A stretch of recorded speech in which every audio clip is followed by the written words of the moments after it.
bata pa kasi siya. So, makulit talaga siya. Pero may next gen o mas batang bayawa na pumalit sa kanyang trono, si Kulit. Obvious ba? Nung naamoy ni Kulit ang ulam na manok ng mga turista, muling umanda ang kanyang kakulitan.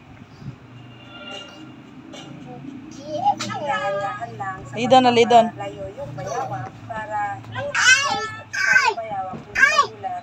Pagka magulat yung bayawa, may possibility na ihampas mo yung kanyang buntot. Lidon, papa! Kompleto pa tayo dito sa medical facility. Lidon na! Iya kabayan niya, papa. Lidon! Daddy. Unggoy, makat-kat lagi siya. Di ba? Bahala siya, eh. Careful. Mabarog, wala. Barog jik ha? Ayaw barog jik, kay matagap yun na nun. Isang butan ng mga up.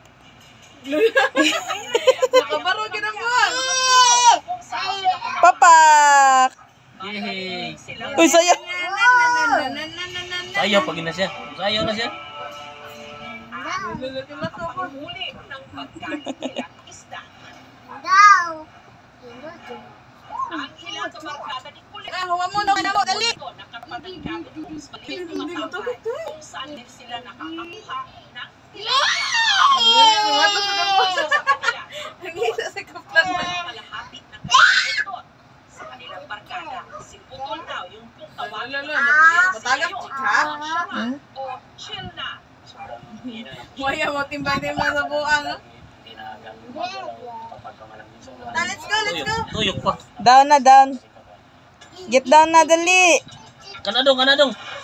Okay, libre hilot na Ang Doon ta. sampung mga Libre bayaw hilot na lang. warriors daw.